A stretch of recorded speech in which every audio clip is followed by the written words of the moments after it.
എന്നാലും ബിനു വാഴമുട്ടം കരുതിയിരിക്കണം. കാരണം ഇനിയും നിങ്ങൾക്കെതിരെയുള്ള ഇൻവെസ്റ്റിഗേഷൻ തുടരുകയാണ്. എന്തായാലും ഗുണ്ടായിസം ഒക്കെ അങ്ങ് കയ്യിൽ വെച്ചിരുന്നാൽ മതി. ജനം TV ചാനൽ വളരെ ശ്രദ്ധിക്കുക. നിങ്ങൾ ഈ പരിപാടി വെച്ച് മതിയാക്കുക. നിങ്ങൾക്ക് നല്ലതല്ല. നല്ല ബിനു വാഴമുട്ടത്തോട് ഒരിക്കൽ കൂടി പറയുകയാണ്, ഞങ്ങൾ ഇതുകൊണ്ടൊന്നും അവസാനിപ്പിക്കാൻ പോകുന്നില്ല. ബിനുവിനെ അറസ്റ്റ് ചെയ്യുക, അല്ലെങ്കിൽ പിന്നെ പള്ളിയെ പൂട്ടുക. ഇതിനെ തുടർന്ന് കേരളം മൊത്തം പള്ളിയെ പൂട്ടുക. ഞങ്ങൾ ഇവിടെ രാജാവായിട്ടിരിക്കും. ഇത് നടക്കാനാ പോണേ? ഇതിവിടെ ഞങ്ങളിത് ഇവിടെ മറ്റേ തമ്പ്രാനായി നിങ്ങളൊക്കെ അടിയോളായിട്ട് ആ ലെവലിലേക്ക് കൊണ്ടുവരാനുണ്ട്. അങ്ങനെ ഇവിടെ വന്നാണ്ടല്ലോ, നീയൊക്കെ ഈ വാർത്ത വായിക്കണ എല്ലാം 6 അടി 7 അടിയും 8 അടിയും മാറി നടക്കേണ്ടി വരും. ജനം TVക്കെതിരെ വിദ്വേഷ പ്രചരണം. ജനം TVക്കെതിരെ പ്രാർത്ഥനാ സംഘവുമായി JMC കമ്മ്യൂണിറ്റി. ബിനു വാഴമുട്ടത്തിനും ഓമല്ലൂർ ഏലൂർ ചർച്ചിനുമെതിരെ വാർത്ത നൽകിയതിൽ പ്രതിഷേധിച്ചാണ് സംസ്ഥാനത്തിന്റെ വിവിധയിടങ്ങളിൽ പ്രാർത്ഥനാ സംഗമങ്ങൾ സംഘടിപ്പിക്കുന്നത്. ഈ ചാനലിന്റെ ഈ ചീറ്റലുകൾ വെച്ച് മതിയാക്കണം. ബിനു വാഴമുട്ടത്തെ തെമ്മാടി എന്ന് വിളിക്കുന്നു, എന്തെല്ലാം ദുഷ്പേരുകൾ പറഞ്ഞ് വിളിക്കുന്നു. അതേപോലെ ഈ യേശുവിനെ കുറിച്ച് കളിയാക്കി യേശു മനുഷ്യനെ പിടിക്കുന്നവനാകുമെന്ന് അത് ബൈബിൾ കൺസെപ്റ്റിൽ പറഞ്ഞത് ആ അർത്ഥത്തിൽ ഉള്ളവന് മാത്രമേ മനസ്സിലാകത്തുള്ളൂ. ഏത് പരിവേഷം വന്നു അതിനെ എടുത്തുകൊണ്ട് യൗമാരെ പിടിക്കാൻ വേണ്ടി നടക്കുന്ന മതപരിവർത്തനം എന്ന പരിവേഷം കൊടുത്ത് ഏതെങ്കിലും ഒരു വാക്ക്, ഏതെങ്കിലും ഒരു പദം കിട്ടിയാൽ അതിലൂടെ പിടിച്ചുകൊണ്ട് കേസ് കൊടുക്കുക. എന്നിട്ട് പോലീസ് അവന്മാരെ അറസ്റ്റ് ചെയ്തില്ലെന്ന് പരാതി പറയുക. ഇത്രയും കേസുകൾ കൊടുത്തു, ഇത്രയും കാര്യങ്ങൾ കൊടുത്തു, എന്നിട്ട് പോലീസ് എന്ത് കേസ് കൊടുത്തു? ഇത് കേസ് കൊടുക്കുന്ന കണ്ടന്റ് എന്താണ്? പോലീസുകാർ വരെ തന്നെ ഇപ്പൊ തൃശങ്ക് ശോകത്തിൽ ഏത് കേസ് എന്തിനൊക്കെ പറയുന്നു, ഇന്നലെ പരാതി പറയുന്നു, സാർ ഇവരെന്നെ നുള്ളി, സാർ ഇവരെന്നെ ഉള്ളി എന്ന് നേഴ്സറിയിലെ പിള്ളേര് പറയുന്നത് പോലെ. നീയൊക്കെ ചീറ്റുന്നു. പക്ഷെ പ്രബുദ്ധരായ ഹിന്ദുജനം ഹിന്ദുജനം തന്നെ അവഞ്ഞെടുത്തത്. നമുക്കെതിരെ നിരന്തരമായി ഇത്തരത്തിൽ വലിയ രീതിയിൽ വിദ്വേഷ പ്രചരണം നടത്തുകയാണ് ഈ ബിനു വാഴമുട്ടത്തിന്റെ അനുയായികൾ. പക്ഷേ നമ്മൾ ഇനിയും ഈ വാർത്തയിൽ നടപടി ഉണ്ടാകും വരെ സംപ്രേഷണം തുടരുമല്ലേ? ഇവിടെ വളരെ രീതിയിൽ മതവിദ്വേഷം ഉണ്ടാകത്തക്കവണ്ണം കലാപം ഉളവാകത്തക്കവണ്ണം ജനം TV ചാനൽ സംഘപരിവാറിന്റെയോ നിഗൂഢ അജണ്ടയിൽ ചെയ്തുകൊണ്ടിരിക്കുന്നു. അത് ഗവൺമെന്റ്, പോലീസ് സ്വമേധമായിട്ട് അതിനെ കേസെടുക്കണം. കേസിന്റെ വഴിക്ക് വെക്കൊണ്ടിരിക്കുന്നു. ഇവിടെ ആരാധന സ്വാതന്ത്ര്യമുണ്ട്. എല്ലാവർക്കും തുല്യ സ്വാതന്ത്ര്യം ഇവിടെ ഉണ്ട്. അതുകൊണ്ട് ഇത് വെള്ളരിക്കപ്പെട്ടണമല്ല. അതിനെ പിന്തുടർന്ന് ഈ കുറച്ച് വികാരത്തെ ജനം TVയിലൂടെ വെച്ച് ഹിന്ദു സഹോദരങ്ങളെല്ലാം കയ്യിലെടുക്കാമെന്ന് ചെയ്തു. ഇതിനേക്കാളപ്പുറം ശബരിമല വിഷയത്തില് നിങ്ങളെ കൊണ്ട് കൈയെടുക്കാൻ പറ്റില്ല. ജനങ്ങളെല്ലാം കാര്യങ്ങൾ മനസ്സിലായി. ഈ കാലഘട്ടത്തിലൊക്കെ ആരെ ഇനി മതവും മതം പറഞ്ഞുകൊണ്ട് ജനങ്ങളെ ഇനി കയ്യിലെടുക്കാൻ പറ്റും? സംഗമങ്ങളൊക്കെ സംഘടിപ്പിച്ചോട്ടെ, അവർക്കും പ്രതിഷേധിക്കാനുള്ള അവകാശമുണ്ട്, അവസരമുണ്ട്. പക്ഷേ എന്റെ പ്രധാനപ്പെട്ട ചോദ്യം, നമ്മൾ ഒരുപാട് ആരോപണങ്ങൾ അല്ലെങ്കിൽ തെളിവുകളുടെ അടിസ്ഥാനത്തിൽ നമ്മൾ ചില ആരോപണങ്ങൾ ഈ ബിനു വാഴമുട്ടത്തിനെതിരെയും അല്ലെങ്കിൽ എലോഹിം വർഷിപ്പ് സെന്ററിനെതിരെയൊക്കെ ഉന്നയിച്ചു. ജനം TV ചാനലിന്റെ ഓരോ പ്രസ്താവനകളും വെറും ശുദ്ധ കള്ളമാണ്. ഒരു പൈസക്കൊന്നും വിലയില്ലാത്ത വിഷയങ്ങളാണ്. ഒരു യാഥാർത്ഥ്യ വിഷയം ഇദ്ദേഹത്തിനെതിരെ ആരോപണങ്ങൾ വന്നുകൊണ്ടിരിക്കുന്നു. ഇപ്പൊ ആരോപണത്തിന് വരാൻ വേണ്ടി ഏത് കക്ഷികളെ വേണോ ചേർക്കാം. ആര് പറഞ്ഞാൽ ഇങ്ങനെ ചെയ്തു, അങ്ങനെ ചെയ്തു, ഇങ്ങനെ ചെയ്തു എന്ന് ആർക്കോണെങ്കിലും പറയാം. പക്ഷേ വസ്തുതയായിരിക്കണം. മനസ്സിലായില്ലേ? ഇവിടുത്തെ നിയമവ്യവസ്ഥകൾ അത്രയൊന്നും നിങ്ങളൊക്കെ കൊടുക്കും പോലെ എന്ന് വിശ്വസിക്കുന്നത്. പിന്നെ ഇതിന്റെയൊക്കെ പശ്ചാത്തലത്തിൽ ഹൈക്കോടതിയിൽ കൊടുക്കേണ്ടിടത്തൊക്കെ ചാനലിനുമായിട്ട് ബന്ധപ്പെട്ടുള്ള പരാതികളും ഈയിടയ്ക്കൊക്കെ പോകുന്നുണ്ട്. ഈ അജണ്ടയ്ക്ക് കുഴലൂത്തുകാരായി നിങ്ങൾ മാറിക്കഴിഞ്ഞാൽ വളരെ സൂക്ഷ്മമായിട്ട് കാലുകളിലേക്ക് ഈ നിങ്ങൾ വിചാരിക്കുന്നത് പോലെ, ജനങ്ങൾ വിചാരിക്കുന്ന പോലത്തെ ഒരു കാര്യം ഇവിടെ നടക്കാൻ പോകുന്നില്ല. JMC കമ്മ്യൂണിറ്റിയുടെ പേരിൽ പാലിയോട് വെച്ചിന് തിരുവനന്തപുരം ജില്ലാ പ്രതിഷേധ പ്രാർത്ഥനാ സംഗമം നടത്തുന്നത്.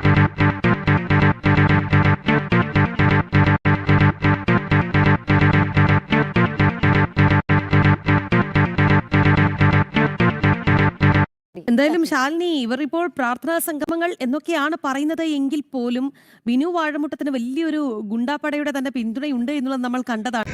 അദ്ദേഹം നമ്മളെ ചങ്കാണ്. അദ്ദേഹത്തെ തൊട്ടാൽ, അദ്ദേഹത്തിന് മാനസികമായിട്ടോ ഏതെങ്കിലും നിലയിൽ തൊട്ടാൽ ഇടപെടും. മനസ്സിലായില്ലേ? ഇടപെടേണ്ട ആളുണ്ട്. പിന്നെ അത് അദ്ദേഹത്തെ എങ്ങനെയൊന്നും ചാടിക്കയറി തൊടാനെന്നുള്ള വ്യാമോഹമൊന്നും ആർക്കൊന്നും വേണ്ട. മനസ്സിലായില്ലേ? അദ്ദേഹത്തിന് ചോദിക്കാൻ പറയുന്ന ആരില്ല. ഒന്ന് അദ്ദേഹത്തെ അങ്ങ് തൊട്ടുകളയാം, മറിച്ച് കളയാം എന്നുള്ള സ്വപ്നമുണ്ടെങ്കിൽ ആ സ്വപ്നങ്ങളൊക്കെ അകത്ത് വെച്ചിരിക്കുന്നതാണ് നല്ലത് എന്നുകൂടെ ഓർപ്പിക്കും. നമ്മൾ നിയമത്തിന്റെ വഴിയിൽ പോയിക്കൊണ്ടിരിക്കുന്നു. ക്രിസ്തീയ പ്രേക്ഷിത പ്രവർത്തകര് ഇത് നാളെയും നിങ്ങളുടെ അടുക്കിലേക്ക് കടന്നു വരാം.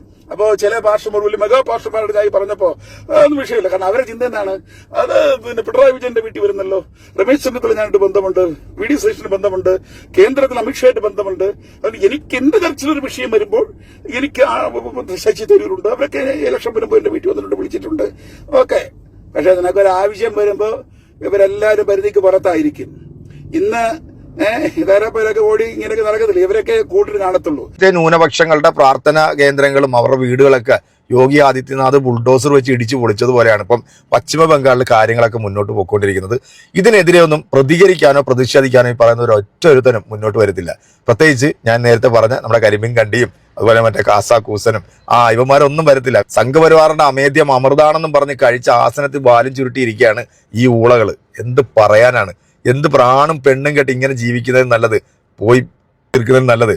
ഇതൊക്കെ പോയി തൊലഞ്ഞൂടേടാ എന്ന് മാത്രമേ എനിക്ക് പറയാനുള്ളൂ. കല്ലുമല ഒരു ചർച്ച് ബോർഡിന്റെ ഒരു ചർച്ച്, ആ ചർച്ചിന്റെ ബോർഡ് എടുത്ത് മാറ്റിയിരിക്കുന്നു. അപ്പൊ ആലോചിച്ച് നോക്കണം, ഇവിടെ വിഷം ചീറ്റിക്കൊണ്ടിരിക്കുകയാണ് ഇവിടെ. അപ്പോ ഈ വിഷം ചീറ്റലിന്റെ ഒരു ഭാഗമായി അപ്പൊ ഈ ഇൻസ്പിറേഷൻ ഏറ്റെടുത്ത് യവന്മാരിത് ചെയ്തുകൂടാ എന്നതിൽ എന്താണ് തെളിവ്? അപ്പോ ഇവിടെ ഒരു പക്ഷത്ത് ഇവിടെ വികാരം കൊണ്ടിരിക്കുന്നു. ഈ ബോഡി ലാംഗ്വേജ്, ഈ ഇതില് കയ്യിൽ കിട്ടുന്ന അവന്മാരുടെ ബോർഡുകളും ചർച്ചകളൊക്കെ ഇനി നാളെ ഇതിലപ്പുറം നടന്നതിൽ എന്താണ്? വളരെ ശ്രദ്ധിക്കുക. ഈ ജനം ജീവിയുടെ വിഷച്ചീറ്റലുകളെ തിരിച്ചറിയുക, സമൂഹം തിരിച്ചറിയുക, ദൈവസഭ തിരിച്ചറിയുക, നിയമാധികാരികൾ തിരിച്ചറിയുക. ഇത് കേരളത്തിന്റെ നല്ലൊരു ഭാവിക്ക് വേണ്ടിയുള്ള യാത്രയല്ല. ജനാധിപത്യത്തിന്റെ ഭദ്രതയ്ക്ക് വേണ്ടിയുള്ള ഒന്നല്ല.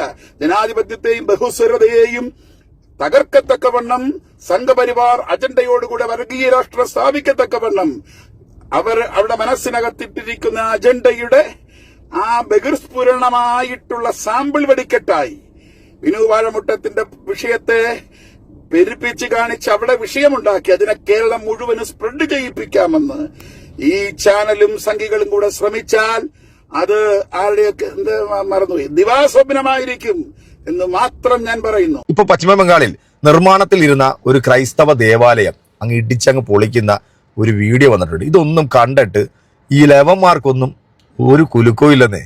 എന്തായാലും ആഭാര തൊലിക്കട്ടി തന്നെ മാറേ കേട്ടോ.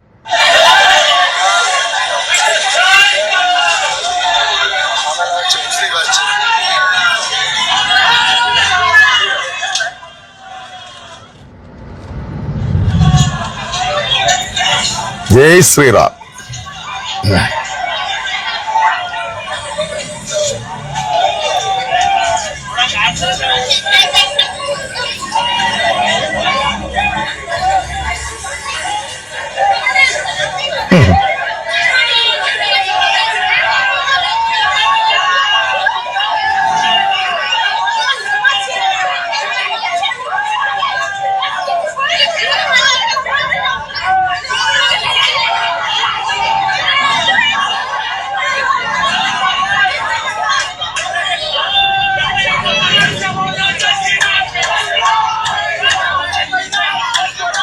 സംഘപരിവാർ റോളുകൾ നമ്മുടെ രാജ്യത്തിന് അപമാനമാണെന്ന് ചുമ്മാണോ നമ്മൾ പറഞ്ഞത്? എന്റെ പ്രിയപ്പെട്ട ക്രൈസ്തവ സമൂഹത്തെ നിങ്ങളുടെ ഒരു അഭ്യർത്ഥനയാണ്, ഇതുപോലുള്ള ഊളകൾ നിങ്ങളുടെയൊക്കെ അടുത്ത് വന്നിട്ടുള്ളൂ, ഇവനെയൊന്നും ഏഴയില തടിപ്പിക്കരുത്, അടിച്ച് നിങ്ങളൊക്കെ വായിക്കണം ഇവനെയൊക്കെ. അതാണ് ആദ്യം ചെയ്യേണ്ടത്. ഇതൊരൊറ്റപ്പെട്ട സംഭവമൊന്നുമല്ല. ഏതെങ്കിലും ഒരു മുസ്ലിം നാമധാരി അല്ലെങ്കിൽ ഏതെങ്കിലും ഒരു ക്രിമിനൽ പശ്ചാത്തലമുള്ള ഏതെങ്കിലും ഒരു വൃത്തികെട്ടവന്റെ എന്തെങ്കിലും ഒരു വാർത്ത കണ്ടാൽ ഒട്ടനെ കൊണ്ടുവന്നിട്ട് പോസ്റ്റ് ഇടുന്ന ഈ കാസാ കൂസനും അല്ലെങ്കിൽ ഈ പറയുന്ന കരിമ്പിൻ കണ്ടിയും അല്ലെങ്കിൽ ഈ ക്രൈസ്തവർക്ക് വേണ്ടിയാണ് ഞങ്ങൾ ഉണ്ടാക്കുന്നതെന്ന് പറഞ്ഞ് നടന്ന് കേന്ദ്രത്തിലോട്ട് പോയിട്ടുള്ള ഒരു മരവാഴയുണ്ടല്ലോ, ഇവരൊന്നും ഇതിനെക്കുറിച്ച് മിണ്ടിയിട്ടില്ല. ഞാൻ ഹൈന്ദവ സഹോദരങ്ങൾക്കെതിരെയല്ല സംസാരിക്കുന്നത്. ഇന്ന് എല്ലാ മതത്തിനകത്തും ആ മതത്തിന്റെ അടിസ്ഥാന ഉപദേശങ്ങൾക്കെതിരെ നിന്നുകൊണ്ട്, ജനാധിപത്യത്തിന് എതിരെ നിന്നുകൊണ്ട് പ്രവർത്തിക്കുന്ന ഈ നിഗൂഢ ശക്തികളെ തിരിച്ചറിയണം. അതിന്റെ കുഴലൂത്തുകാരായി ജനം TV ചാനൽ ഇപ്പോൾ മാറിക്കൊണ്ടിരിക്കുകയാണ്. പേടിച്ചോടുന്നവരല്ല ജനം TV എന്നുള്ളതാണ് ഇക്കാര്യത്തിൽ നമുക്ക് ജെയ്മസ്റ്റി കമ്മ്യൂണിറ്റിയോടും ഒപ്പം തന്നെ ബിനു വാഴമുട്ടത്തോടും ഏലോഹിയും ചർച്ചിനോടും പറയാനുള്ളത്. ഏത് വിധേനെങ്കിലും ഏവന്റെങ്കിലും ഒരു വാക്കിന് പുറകെ നടന്നെടുത്തുകൊണ്ട് അതിനെടുത്തു നിയമം ഇങ്ങനെയാണ് എന്ന് പറഞ്ഞിട്ട് ഇവരൊക്കെ ഈ വാക്കുകൾ ഇപ്പോൾ കിട്ടിയ വാർത്ത ആരോ പ്രസവിക്കാൻ പോകുന്നു എന്നുള്ള ഭാവത്തിലൊക്കെയാണ് ഇവന്റെയൊക്കെ ഓരോ പ്രസ്താവനകളെല്ലാം. എന്തോ ഒരു വാർത്ത പോലെ അതൊക്കെ റിപ്പോർട്ടറോ മനോരമയിലുള്ളവരോ പറഞ്ഞു, ഷാനിയോ മറ്റാരെങ്കിലും അരുൺകുമാറൊക്കെ പറഞ്ഞു കഴിഞ്ഞാൽ അതൊരു കേൾക്കാൻ ഒരു സുഖം. അതിന്റെ കോപ്പി അടിച്ചുകൊണ്ട് നീയൊക്കെ പറഞ്ഞ ആര് കേൾക്കാൻ പോകണം ഇവിടെ? അതായത് ഇദ്ദേഹം തന്നെ പറയുന്നുണ്ടായിരുന്നു, അതായത് BJP വലിയ രീതിയിലുള്ള പ്രതിഷേധവുമായി മുന്നോട്ട് വന്നപ്പോൾ അദ്ദേഹം തന്നെ പറയുന്നുണ്ടായിരുന്നു, ഞങ്ങൾ ഇതൊക്കെ അവസാനിപ്പിച്ചത് കൊണ്ടാണ്, അല്ലെങ്കിൽ അതെ അല്ലേ? അതെ, ഇടം വലം ആളുണ്ട്, എന്ത് ചെയ്യാനും ആളുണ്ട് എന്നാണ് അദ്ദേഹം പറഞ്ഞത്. ഇനി നിയമങ്ങളെല്ലാം വാതിലടയുമ്പോൾ ഞങ്ങൾ നിയമം കയ്യിലെടുക്കാമെന്ന് ആരെങ്കിലും ചിന്തിക്കുന്നെങ്കിൽ അത് വെറും ദിവാസ്വപ്നമാണ്. അതൊക്കെ തപ്പ്. അതൊക്കെ മറ്റു പല വഴികളിലേക്ക് എടുക്കും എന്ന് പറയുന്നു. കാരണം നീയൊക്കെ എന്റെ വായിലുള്ള വാക്കും കൂടെ എടുക്കാൻ വേണ്ടി നോക്കിക്കൊണ്ടിരിക്കും. നിങ്ങളൊക്കെ ചിന്ത പണ്ട് ഈ ശബരിമല വിഷയത്തിലെ ഗോൾഡൻ ചാൻസ് അത് എറിച്ചില്ല. കാരണം ആര് അതിനെ പൊട്ടിച്ചു കളഞ്ഞു? ഇവിടുത്തെ പ്രബുദ്ധരായ ഹൈന്ദവ സഹോദരങ്ങൾ തന്നെ പൊട്ടിച്ചു കളഞ്ഞു. അതുകൊണ്ട് ജനം ടിവിയുടെ ഈ തരത്തിൽ ഇങ്ങനെ ഉണ്ടാക്കിയിട്ട് ഞങ്ങളുടെ ദേവിയെ അല്ലെങ്കിൽ ഞങ്ങളുടെ മതത്തെ എന്നൊക്കെ പറയുമ്പോ ഹൈന്ദവ സഹോദരങ്ങൾ അങ്ങ് ഇളകുമെന്നൊരു ചിന്തയുണ്ട്. ഇത് വേറെ ആരും പൊട്ടിക്കണ്ട. ഹൈന്ദവ വിശ്വാസത്തിലുള്ള പ്രബുദ്ധരായ വിദ്യാഭ്യാസമുള്ളവർ തന്നെ നിങ്ങളുടെയൊക്കെ വാർത്തയും സ്ലാങ്ങും ഉദ്ദേശശുദ്ധിയും കാണുമ്പോൾ വരെ തന്നെ അതിനെ പൊട്ടിച്ച് കളയും. ജനം ടിവിയെ തകർക്കാൻ ജനം ടിവി കാണിക്കുന്നത് തെറ്റാണ് എന്ന് വരുത്തി തീർക്കാൻ ഉള്ള ഒരു ബോധപൂർവമായ ശ്രമം ഈ സംഗമത്തിന് പിന്നാലെ നടത്തുന്നത്. എന്നെ കുറേ ഫോൺ വിളിച്ചിട്ട് നിനക്ക് വേറെ പണിയൊന്നുമില്ലേ? അവനൊക്കെ മല എന്നൊക്കെയാണ് വിളിക്കുന്നത്. പണിയൊന്നുമില്ല. ഒരു സുതാര്യമായ വാർത്ത, ഒരു സത്യസന്ധപരമായ നിന്റെ ചാനലിൽ വന്നിട്ടുണ്ടോ? ഇപ്പൊ അതൊക്കെ പോട്ട് സംഘപരിക്കില്ലേ, ഏത് മതത്തിലോ പാർട്ടിയിലോ കുറ്റങ്ങൾ വരും. ഇപ്പൊ സംഘപരിവാറിന്റെ ഏതെങ്കിലും ഒരു വിഷയത്തില് ഒരു എതിർ അഭിപ്രായം പറയുന്ന ഒരു ചാനൽ ചർച്ചയിൽ ഒന്ന് ഒരുത്തരെ ഇരുന്ന് കഴിഞ്ഞാൽ അവതാരകന്റെ മുഖം പോണ പോക്ക് കാണണം. അവന് സാറെ പറയാൻ ഇടം കൊടുക്കുന്നത്. ഇതൊരു ചാനലാ ഇത്. ഇതെന്താണ് ഇതിന് ജനം എന്ന ചാനൽ പേര് കൊടുക്കരുത്. ഇതൊരു മതത്തിന്റെ ചാനല്, ഒരു വർഗീയ ചാനല്. അവർ മാത്രം ഇത് കാണുക. ഇതൊരു പൊതുജനത്തിന്റെ ജനകീയമായ ഒരു ജനാധിപത്യ വ്യവസ്ഥയുള്ള ചാനൽ അല്ല ഇത്. പിന്നെ ഇപ്പൊ ഈ ഇടയ്ക്കൊന്നും പുതിയ അരിക്കൊമ്പന്റെ വാർത്തകളൊന്നും വരാത്തത് നല്ല കാലം. പക്ഷെ എന്നാലും നിങ്ങൾ എപ്പിസോഡായിട്ട് ബിറ്റായിട്ട് ഇങ്ങനെ ഓരോന്നായിട്ട് ഇട്ടുകൊണ്ടിരിക്കുമ്പോഴാണ് ഞാൻ ചിന്തിക്കുന്നു, ഈ ആരോപണത്തിന് വേണ്ടി ഒരു കഴമ്പിന് വേണ്ടി ഒരു കണ്ടന്റ് ഉണ്ടാക്കാൻ വേണ്ടി ഇദ്ദേഹത്തിന്റെ എല്ലാ പ്രസംഗങ്ങളും ചകഞ്ഞുകൊണ്ടിരിക്കുകയാണ്. ഇതിന്റെ ഇടയിൽ ആരെങ്കിലും നിങ്ങളുടെ ഭാഷ പറഞ്ഞാൽ രക്ഷിക്കപ്പെടാൻ സാധ്യതയുണ്ട്. വരും നാളുകളിൽ ഒരു സാക്ഷ്യം കേൾക്കും, ഞാൻ ബിനു വാഴമുട്ടത്തിന്റെ എന്തെങ്കിലും അപകീർത്തിപ്പെടുത്തുവാൻ ഒരു കണ്ടന്റിന് വേണ്ടി ഞാൻ അത് അന്വേഷിച്ച് നടന്നപ്പോൾ ആ വചനം എന്റെ ജീവിതത്തെ തൊട്ടു, എന്റെ വേദനയെ തൊട്ടു. ഈ ചാനൽ എനിക്ക് സമാധാനം തന്നില്ല, എന്റെ മാർഗം എനിക്ക് സമാധാനം തന്നില്ല. പക്ഷേ അപ്പോസ്തലനായ പൗലോസ് ക്രിസ്ത്യാനികളെ പീഡിപ്പിക്കുവാൻ വേണ്ടി അവൻ നടന്നപ്പോൾ അതിന്റെ ഇടയിൽ ദമസ്കോസിന്റെ പടിവാതിൽക്കൽ വെച്ച് അവന്റെ കണ്ണ് തുറന്നതുപോലെ ബിനു വാഴമുട്ടത്തിന് എതിരെ ഒരു കണ്ടന്റ് ഉണ്ടാക്കി അപകീർത്തിപ്പെടുത്തുവാൻ ആ വീഡിയോ ഞാൻ ചകഞ്ഞ് നോക്കിയപ്പോൾ ആ ശബ്ദം എന്നോടാ എനിക്ക് തോന്നി ഹല്ലേലൂയ എന്ന് വരുന്ന ആളുകളിൽ പറഞ്ഞ് നിങ്ങളൊക്കെ ഇനി സാക്ഷ്യം പറയാൻ വേണ്ടി പോകുന്ന കാലം വിദൂരമല്ല എന്നുകൂടെ ഓർപ്പിക്കുന്നു. ഇത്രയും വാർത്താ ദാരിദ്ര്യമുള്ള ഒരു ചാനല് അതാ സഹോദരിമാരൊക്കെ വന്നുകൊണ്ടാണ് എന്തെങ്കിലും പിന്നെ ഉന്നയിക്കുന്നത്. ഞാൻ പറയട്ടെ, ഈ ചാനല് നിങ്ങൾ ഈ വിഷം ചീറ്റുകയാണ്. ക്രിസ്ത്യാനികൾ വളരെ ശ്രദ്ധിക്കണം. ഞാനൊരു വിഭാഗീയത ഉണ്ടാക്കാൻ പറയുന്നതല്ല. എല്ലാ മതവുമായിട്ടും രാഷ്ട്രീയ പാർട്ടികളുമായിട്ടും അനുകൂലമുള്ള ചാനലുകളുണ്ട്. പക്ഷെ അവരുടെ ചാനലിലെ വാർത്തകളിൽ എല്ലാ വാർത്തകളും ഉൾക്കൊള്ളിപ്പിച്ചു കൊടുക്കും. പക്ഷെ ഇതിനകത്ത് സംഘപരിവാറിന്റെ വിഷം ചീറ്റുന്ന നിലയിലാണ് അവതാരകന്മാർ ഓരോ കാര്യങ്ങൾ നിഷ്പക്ഷമായിട്ട് എന്ത് വാർത്ത സമൂഹത്തിന് ജനമെന്ന പേരുമിട്ടിരിക്കുന്നു. ഇതിനെ ഈ ചാനലിനെ ബാൻ ചെയ്യാനുള്ള സമയം കഴിഞ്ഞിരിക്കുന്നു. ഒരു വർഗീയ കലാപം, ഇവിടെ ഒരു വിദ്വേഷം, ഇവിടെ ഒരു കലാപം ജാതിയുടെ മതത്തിന്റെ മേൽ ഉണ്ടാക്കാൻ വേണ്ടി വിഷം ചീറ്റിക്കൊണ്ടിരിക്കുന്ന ജനം ടിവിയെ ബാൻ ചെയ്യണം. ഇതിലെ ഉള്ള ഇവർ ഓരോ പ്രസ്താവനകളും എടുത്ത് എന്തെല്ലാം ആക്ഷേപങ്ങൾ ഉന്നയിക്കുന്നു. അവരുടെ ഒരു മാധ്യമമാണ്. മാധ്യമത്തിന് ധർമ്മമുണ്ട്. അതും ജനമെന്ന പേരിൽ, ജനപക്ഷം എന്ന പേരിൽ നിന്നിട്ട് ഏതെങ്കിലും സ്വാമിമാർ എവിടെയെങ്കിലും പ്രശ്നം ഉണ്ടാക്കുമ്പോൾ നിങ്ങൾ ആ വാർത്ത കൊടുക്കുമോ? അയോധ്യയിലെ വിഷയത്തിന് വേണ്ടി വാർത്ത കൊടുക്കും. വടക്കലിൽ എന്തെല്ലാം വിഷയങ്ങളും പീഡനങ്ങൾ ഉണ്ടാകുന്നു, എന്തെല്ലാം ആരോപണം ഉണ്ടാകുന്നു. അതിനെക്കുറിച്ചൊക്കെ ഒരു വാർത്തയോ എപ്പിസോഡോ ഇല്ല. ഒരു കാരണമില്ലാതെ ആ ഓമല്ലൂര് ബിനു വാഴമുട്ടം അവിടെ നടന്ന വിഷയങ്ങൾ അതുമായി ബന്ധപ്പെട്ട് വാസ്തവത്തിൽ ആ വിഷയത്തിന്റെ ആധികാരികതയെക്കുറിച്ച് ഞാൻ ഇപ്പം വിശദീകരിക്കുന്നില്ല. അത് കോടതിയുടെ പരിഗണനയിൽ ഉള്ളത് കൊണ്ട് മനസ്സിലായില്ലേ. അതിനെ തുടർന്ന് അവിടുത്തെ പള്ളി ബിനു വാഴമുട്ടത്തിന്റെ ഓരോ പ്രസംഗം എടുത്ത് ഞാൻ പറഞ്ഞല്ലോ, നിങ്ങളുടെ ദേവിയുടെയൊക്കെ പേര് പറഞ്ഞൊക്കെ ആക്ഷേപിച്ചെന്ന്. ഇവിടെ ഞാൻ പറയട്ടെ, ജഗതി ശ്രീകുമാറെ, നിങ്ങൾ ഈ പറഞ്ഞ ഈ ദേവിയുടെ പേരൊക്കെ പറഞ്ഞ് ഇതേപോലെ നീ അറിഞ്ഞു തുള്ളാതെ എന്നൊക്കെ പറഞ്ഞ് എന്തെല്ലാം ആരോപണം ഈ ദേവിയുടെ പേര് പറഞ്ഞ് നടത്തുന്നു. അല്ല, ഈ യേശു എന്ന പേരിലെ നമ്മുടെ യേശു മാത്രമല്ല, ഇന്നും ഇസ്രായേൽ ഒരുപാട് ജീസസ്, യേശുവിന്റെ പേരിലുള്ളവരുണ്ട്. നിങ്ങൾ പറഞ്ഞ ദേവിയുടെ പേര്, ആ പേരിലുള്ള ഒരുപാട് പേര് തമിഴ്നാട്ടിലുണ്ട്. അപ്പൊ അതുകൊണ്ട് നിങ്ങൾക്ക് എന്തായിരുന്നാലും നിങ്ങൾ അതിന്റെ പേരില് നിങ്ങള് ഇങ്ങനെ പ്രസംഗം കേട്ടല്ലോ. ജനം TV ചാനൽ ജനാധിപത്യത്തിന്റെ സീമകൾ ലംഘിച്ച് അഴിഞ്ഞാടിക്കൊണ്ടിരിക്കുകയാണ്. ഒരു സത്യസന്ധതയുമില്ലാതെ ക്രിസ്തീയ വിഭാഗത്തിനെതിരെ ആവശ്യമില്ലാത്ത ആരോപണങ്ങൾ യേശുവിനെ കുറിച്ചും പാസ്റ്റർമാരെ കുറിച്ചും സഭകളെക്കുറിച്ചും മറ്റു ഇതര മതസ്ഥരുടെ ഉള്ളത്തിനകത്ത് ക്രിസ്തീയതയെക്കുറിച്ച് അപകാനി വരുത്തത്തക്കവണ്ണമുള്ള ചിന്ത ഉരുവാകത്തക്കവണ്ണവും അഹോരാത്രം ഈ ചാനൽ ശ്രമിച്ചുകൊണ്ടിരിക്കുകയാണ്. പിന്നെ നമ്മുടെ ഈ ക്രിസ്തീയ പ്രവർത്തകരുടെ, ഞാൻ ഈ വിഷയങ്ങളൊക്കെ ഒന്നിടത്തൊക്കെ പറഞ്ഞു, പക്ഷേ സാഹചര്യം അറിയാമല്ലോ, ചിലപ്പോൾ അവിടെ നടന്ന വിഷയത്തിന്റെ ആരോപണങ്ങളോ വിഷയങ്ങളോ അതൊക്കെ വ്യത്യസ്തമായിരിക്കാം, ഓരോ കാര്യങ്ങളായിരിക്കാം. അതിൻ്റെ ഇടയിൽ ഒരു കാര്യം കൂടെ പറയട്ടെ. ഞാൻ കഴിഞ്ഞ പ്രാവശ്യം പറഞ്ഞപ്പോ ഞാൻ ഗുണ്ട ബിനുവോ എന്ന് ചോദിച്ചു. പലരും ചോദിച്ചു അത് ബിനു വാഴമുട്ടത്തെ കുറിച്ചാണ്. അപ്പൊ ഞാൻ അങ്ങനെ, അദ്ദേഹം എന്റെ ചങ്കാണ്. നമ്മളിവന് ഗുണ്ട ബിനു ഖണ്ഡങ്ങളെ കോളനി തോന്നക്കൽ, അതേപോലെ ഓരോരുത്തരും ഞാൻ കൊലവിളി നടത്തി, ഞാൻ ഭീഷണിപ്പെടുത്തി എന്നൊക്കെ പറഞ്ഞുകൊണ്ടിരുന്നപ്പോ എന്നെ ഗുണ്ടാ പരിവേഷത്തിൽ പറഞ്ഞപ്പോ ഞാൻ ഗുണ്ട ബിനു എന്ന് ചോദിച്ചു. അപ്പൊ അതിനെ ചിലർ ചോദിച്ചു അത് ബിനു വാഴമുട്ടത്തെയാണോ എന്ന്. അദ്ദേഹം പാവം കൊണ്ടേന്നല്ല, അദ്ദേഹം ഈ ഉറക്കം പോലും ഇല്ല, എഴുച്ചിടക്കാൻ പോലും പറ്റുന്നില്ല. അദ്ദേഹമാണ് ഇനി പീഡനം നടത്താനും മറ്റുള്ള എല്ലാത്തിനും പോയിക്കൊണ്ടിരിക്കുന്നത്. ഇപ്പോഴേ അസഹിഷ്ണുത എന്താണെന്ന് അറിയത്തില്ല. ഭയം, ഭീരുത്വം ഇതൊക്കെ വരുമ്പോഴാണ് അസഹിഷ്ണുത ഉണ്ടാകുന്നത്. ഭയങ്കര കിടുക്കളാണ് എന്ന് അവകാശപ്പെടുകയും ന്യൂനപക്ഷത്തിന്റെ മേൽ പ്രത്യേകിച്ച് ക്രിസ്തീയ പെന്തക്കോസ് വിഭാഗത്തിന്റെ മേൽ ഇത്രയും അസഹിഷ്ണുതയോടുകൂടെ ഒരു എതിരാളിയായി കാണണമെങ്കിൽ ഇതിനകത്ത് എന്തോ ഞങ്ങളിൽ ഇല്ലാത്തത് ഉണ്ട് എന്നുള്ള ബോധം നിങ്ങൾ ഉദിച്ചിരിക്കുകയാണ്. അത് കറക്റ്റാണ്, ഉണ്ട്.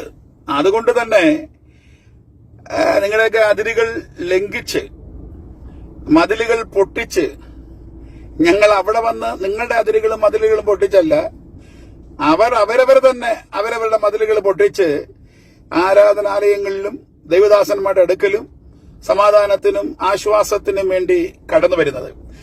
അതിനെ മതപരിവർത്തനം എന്നുള്ള പേര് കൊടുത്ത് ആരോപണം ഉന്നയിച്ചിട്ടൊരു കാര്യമില്ല. പിന്നെ അത് കഴിഞ്ഞിട്ട് ഒരു യൂട്യൂബ് ചാനൽ എനിക്ക് ഷാജു പാലിയോടൊന്ന് നിങ്ങൾ സബ്സ്ക്രൈബ് ചെയ്ത് കാണുക, ബെൽ ബട്ടൺ അമർത്തുക എന്ന് പറഞ്ഞ് പൈസ ഉണ്ടാക്കാൻ വേണ്ടിയൊന്നുമല്ല. എനിക്ക് വലിയ ആവശ്യങ്ങളൊന്നുമില്ല, മനസ്സിലായില്ലേ? അപ്പോ വീഡിയോ ചിലപ്പോ ഇനിയിപ്പോ ഫേസ്ബുക്കിൽ എന്തൊക്കെ ബ്ലോക്ക് 24 എന്തൊക്കെ വന്നു, ഇന്നിട്ടപ്പോ എന്തോ ഓണായി കഴിഞ്ഞു. പിന്നെ പല വീഡിയോകളും കാണാനില്ല. ഒരുത്തൻ എനിക്കെതിരെ എന്തോ ഒരു ചീത്ത വിളിച്ചോട്ടൊരു വീഡിയോ ഇട്ടു, അവ തിരിച്ച് ഞാനും എന്തൊക്കെ ഇട്ടു. പക്ഷെ അതിനെ കുറിച്ചാണ് യോമാരെ എന്തെങ്കിലും ഒരു സ്റ്റിക്കറോ വാർത്ത എനിക്ക് ചെയ്യാൻ പറ്റുന്നില്ല. അപ്പൊ ഇതിനകത്ത് ഒരുപാടൊക്കെ ആഡ് ചെയ്തൊക്കെ ഇടണമെന്ന് എനിക്കുണ്ടായിരുന്നു. അമ്മയുടെ വാർത്ത ഇതൊക്കെ ഇല്ല. ഇനിയിപ്പോ വരുമ്പോ ഇനി അത് പോകണല്ലോ. നിങ്ങൾ ഒരു ദിവസം കേൾക്കണം ഈ വാർത്ത. അതുകൊണ്ടാണ്. പിന്നെ നമ്മുടെ ഈ ക്രിസ്തീയ പാസ്റ്റർമാരും പുരോഹിതന്മാരുടെ ഞാൻ പലയിടത്തൊക്കെ ഫോൺ ചെയ്തൊക്കെ പറഞ്ഞു, ഇത് നമ്മളുടെ ഒരു ദൈവദാസ് അവിടുത്തെ ഒരു വിഷയമുണ്ട്, അപ്പോ അദ്ദേഹത്തെ കുറിച്ചൊക്കെ പല കാര്യങ്ങളൊക്കെ കേൾക്കുന്നു. അപ്പൊ നിങ്ങൾക്ക് ചിലപ്പോൾ അദ്ദേഹത്തിന്റെ ആരാധനയോ അന്യഭാഷയോ ഭൂതശാന്തിയോ ഒക്കെ ഇഷ്ടമില്ലായിരിക്കാം. അത് എല്ലാവർക്കും എല്ലാ ക്രിസ്തീയ മനുഷ്യനാണോ രാഷ്ട്രീയത്തിൽ ഉണ്ടെങ്കിൽ, ഒരു രാഷ്ട്രീയത്തിൽ ഉണ്ടെങ്കിൽ തന്നെ പല ചിന്താഗതികളുണ്ട്. ഒരു സഭയിൽ തന്നെ പെന്തക്കോസായിരുന്നാലും എല്ലാ സഭകളും ഡിവിഷൻ മനുഷ്യനുള്ളിടത്തുണ്ട്. അതേപോലെ പെന്തക്കോസ് സഭകളിലുമുണ്ട്. അദ്ദേഹത്തിന്റെ വിശ്വാസം, ആരാധന ശൈലിയൊക്കെ എല്ലാവർക്കും യോജിക്കപ്പെടണമെന്നില്ല. അപ്പൊ യോജിക്കാത്ത വിഷയങ്ങൾ അങ്ങനെ ഇരിക്കട്ടെ, പക്ഷെ യോജിക്കുന്ന വിഷയങ്ങളുണ്ട്. ഇപ്പൊ നമ്മുടെ ഇന്ത്യൻ മഹാസഖ്യം പല പാർട്ടികൾ, DMK, കമ്മ്യൂണിസ്റ്റ്, കോൺഗ്രസ്, ഇവിടെ ഈ കീരിയും പാമ്പും അവിടെ ഒന്നായിരിക്കുന്നു. കാരണം എന്താണ്? ജനാധിപത്യത്തിൽ വരുന്ന യോജിക്കുന്ന വിഷയങ്ങളിൽ അവർ യോജിക്കുന്നു, ബാക്കിയുള്ള വിഷയങ്ങൾ വിഘടിച്ചിരിക്കുന്നു ഒരു വിഷയം വരുമ്പോൾ. അതുകൊണ്ട് ക്രിസ്തീയ പ്രവർത്തകർ നാളെ നിങ്ങളുടെ വീടിന്റെ അരികിലും നിങ്ങളുടെ പള്ളിയുടെ അരികിലും ഇത് വരാതിരിക്കുവാൻ നിങ്ങൾ ഏത് ആരാധന ഇതാണോ യോജിക്കേണ്ടവണ്ണ യോജിക്കണം. ഒരുത്തന് കെന്നഡി എന്ന് വരുത്തി അവന് വേറെ വിവരം. വാസ്തവത്തിൽ എനിക്ക് പരിതാപമാണ്. കാരണം അവന്റെ ഉള്ളിൽ സത്യം എന്തെന്ന് അറിയാം. പക്ഷെ അവൻ നിർബന്ധിക്കപ്പെടുന്നു. കാരണം അകത്തൊന്നും പറയുന്ന ഒന്നും വാസ്തവത്തിൽ ഇതൊരു ശാരീരിക അസ്വസ്ഥതയെ കൊണ്ടുവരും. എന്ന് പറഞ്ഞാൽ നമ്മുടെ മനസ്സാക്ഷി ഒന്ന് പറയും, പക്ഷേ വേറൊന്ന് പറയാൻ നിർബന്ധിക്കപ്പെടും. ഇത് രണ്ടിന്റെ ഇടയിലുള്ള സമ്മർദ്ദം വരികയാണെങ്കിൽ ഹൈപ്പർ ടെൻഷൻ, BP വരാൻ സാധ്യതയുണ്ട്. അദ്ദേഹത്തിന് മാത്രമല്ല ആരായിരുന്നാലും മനസാക്ഷി എന്തായിരിക്കുന്നു അതേപോലെ ആയിരിക്കണം നമ്മുടെ ശബ്ദം. അകം പുറം ഒന്നായിരിക്കണം. ഇത് രണ്ടും രണ്ടാണെങ്കിൽ ഉടനെ BPയും പല മാനസിക വൈകല്യങ്ങൾ വരുവാൻ സാധ്യതയുണ്ട്. അദ്ദേഹം മാവുമാരുടെ കുഴലൂത്തുകാരനായിട്ട് വളരെ പരിതാപമായിരിക്കുകയാണ് അദ്ദേഹത്തിന്റെ ഈ അവസ്ഥകളും. അതുകൊണ്ട് യോജിക്കാൻ പറ്റുന്ന വിഷയങ്ങളിൽ ക്രിസ്ത്യാനികൾ യോജിച്ച് മറ്റു മതക്കാരെ വാളെടുക്കാൻ വേണ്ടിയല്ല. ഇങ്ങനെയുള്ള ഒരു സാഹചര്യത്തിൽ യവന്മാരുടെ നിഗൂഢ അജണ്ടയെ മനസ്സിലാക്കിയിട്ട് കൈകോർത്ത് പ്രാർത്ഥിക്കുവാൻ ദൈവമക്കൾ ഒരുക്കപ്പെടണം. അല്ലാതെ ഞാൻ ചിലരോട് ചോദിച്ചപ്പോൾ നേരിന്റെ ഭാഗത്ത് കുറ്റമുണ്ട്, അതൊക്കെ നല്ല ഒരു ലക്ഷണമല്ല. അത് മനസ്സിലായില്ലേ? ഇപ്പൊ ഞാൻ അദ്ദേഹത്തിന് ഈ പറയുന്ന എല്ലാ കുറ്റവും ഉണ്ടെന്നിരിക്കട്ടെ. നിങ്ങൾ പ്രസംഗിക്കുന്ന മാർഗം എന്താണ്? ശമരിയാക്കാരൻ മുറിവേറ്റവനായി വഴിയോരത്തിൽ കിടന്നു. അപ്പൊ മുറിവേറ്റവനായി കിടന്നവനെ ഞാൻ മുറിവാ അവിടെ കിടകെ എന്ന് പറഞ്ഞതല്ല സന്ദേശം. അവന് മരുന്നും എണ്ണയും കൊടുത്ത് എത്തേണ്ട ഇടത്ത് എത്തേണ്ട സ്ഥലത്ത് എത്തിച്ച് അവൻ റെസ്പോൺസിബിലിറ്റി ചെയ്തു. അതായിരിക്കണം ക്രിസ്തീയ മാർഗം. ഇന്ന് എത്രയെണ്ണം അങ്ങനെ ചെയ്യുന്നുണ്ട്? ക്രിസംഗികളും സംഘപരിവാറിന്റെ കുഴലൂത്തുകാരായി മാറിക്കൊണ്ടിരിക്കുന്നു. അതുകൊണ്ട് തില്ലങ്കേരി യഥാർത്ഥമായിട്ട് കാര്യം പറഞ്ഞു. ഒരു അധികാരത്തിന്റെ ഹുങ്ക് ഇരിക്കുന്നത് കൊണ്ടാണ് ഇവിടെ ക്രിസ്ത്യാനികൾ ഇവിടെ ഇപ്പം ഭയങ്കരമായി ചെയ്യണമെന്ന്. അത് കറക്റ്റാണ്. എവിടത്തെ കേന്ദ്ര അധികാരത്തിന്റെ ഹുങ്ക് ഇരുന്ന ആ ബോഡി ലാംഗ്വേജിൽ വടക്കേ ഇന്ത്യയിൽ പാവപ്പെട്ടവരെ ദൈവദാസന്മാർ നീതിമത്വം ഉപദ്രവിച്ചുകൊണ്ടിരിക്കുന്നു. പക്ഷെ കേരളത്തിലേക്ക് വന്നപ്പോൾ ആ അധികാരത്തിന്റെ ഹുങ്ക് എടുത്ത് ഇവിടെ പ്രയോഗിക്കാമെന്ന് നിന്നു കഴിഞ്ഞാൽ ഇവിടെ നടക്കത്തില്ല. വിൽസൺ തില്ലങ്കേരി ആരോ പറഞ്ഞു, കേരളത്തെ പറ്റിയാണ് പറഞ്ഞത്, പക്ഷെ നിങ്ങൾ തെറ്റിപ്പോയി, കേന്ദ്രത്തെ കുറിച്ചാണ്. മനസ്സിലായില്ലേ? വീണ്ടും നമുക്കിനി കാണാനും സംസാരിക്കാനും ഇടപെടാനുമുള്ള വിഷയങ്ങൾ ഇനി വരാൻ പോവുകയാണ്. കാരണം അങ്ങനെയൊക്കെ നടക്കുക. കാരണം യുവമാർ ഇതിലൊന്നും കൊണ്ട് അവസാനിപ്പിക്കുന്നില്ല. അപ്പൊ അതുകൊണ്ട് ഇത് ആർക്കും സ്വന്തമല്ലല്ലോ. ഈ ഭൂമി ആരുടെയും സ്വന്തമല്ല. മനസ്സിലായില്ല? ഈ ആരോ പറഞ്ഞ ഒരു കവി പറഞ്ഞിരിക്കുന്നു, ഈ ഭൂമി എന്റെയുമല്ല നിന്റെയുമല്ല, എന്റെയും നിന്റെയും തന്തയുടെയുമല്ല. ഈ ഭൂമിക്ക് അവകാശികൾ ഇല്ല. അതുകൊണ്ട് എല്ലാവർക്കും അവകാശം ഉണ്ടെങ്കിൽ തുല്യാവകാശമാണ്. നമുക്ക് ഇനിയും കാണേണ്ടി വരും. ആരോ പറഞ്ഞ പോലെ നമ്മൾ ഇനിയും ഒന്നുകൂടെ കാണേണ്ടി വരും എന്ന് പറഞ്ഞ പോലെ ഇനിയും പലയാവർത്തി ഇങ്ങനെയാണെങ്കിൽ സോഷ്യൽ മീഡിയ വഴിയും അല്ലാതെയൊക്കെ കാണേണ്ടി വരും.